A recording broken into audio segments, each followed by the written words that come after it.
স্বাগতম কানাডার সবচেয়ে ছোট প্রদেশ প্রিন্স এডওয়ার্ড আইল্যান্ডে।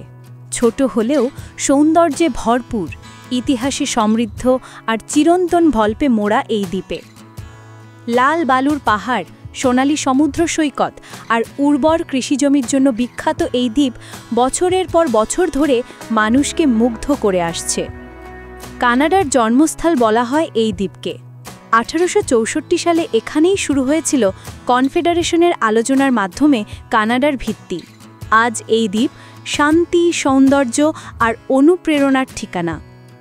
প্রিন্স এডওয়ার্ড আইল্যান্ডে এলে গ্রিন গেবলসে না গেলে ভ্রমণ অসম্পূর্ণ থেকে যায়। ক্যাভেন্ডিশে অবস্থিত এই বিখ্যাত ফার্ম হাউসই অনুপ্রেরণা জুগিয়েছিল লুসি মড মন্টগোমারকে তার অমর উপন্যাস অ্যান অফ গ্রিন গেবলস লেখার সময়। এখানে গল্পার অ্যান শার্লির জগৎ জীবন্ত হয়ে ওঠে।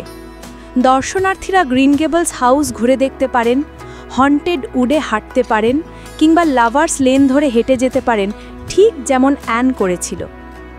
100 বছরেরও বেশি সময় ধরে সারা বিশ্বের পাঠক এই জায়গাকে কল্পনায় ভেবেছে, আর এখন তারা নিজের চোখে সেটি দেখতে পারে।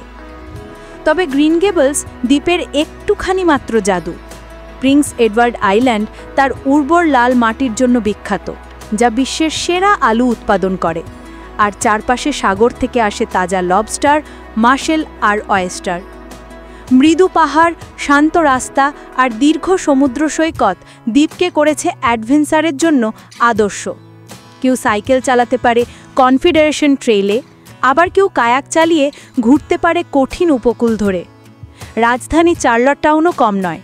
ভিক্টোরিয়ান ঘরবাড়ি, প্রাণবন্ত ওয়াটারফ্রন্ট আর নাট্যমঞ্চে ভরা এই শহর ইতিহাস, সংস্কৃতি আর অতিথিপরায়ণতার মিলনস্থল।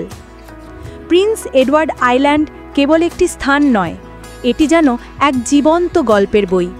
আপনি আসুন অ্যানের জন্য, প্রাকৃতিক সৌন্দর্যের জন্য, অথবা এখানকার আন্তরিক মানুষের জন্য। এই দ্বীপ আপনার মনে স্মৃতি রেখে যাবে, ঠিক যেমন জোয়ার ভাটা বদলে দেয় এর উপকূল। প্রিন্স এডওয়ার্ড আইল্যান্ড ও গ্রিন গেবলস, যেখানে সৌন্দর্যের সাথে মিশে আছে কল্পনার জগৎ। Desk news, CTC travel Canada.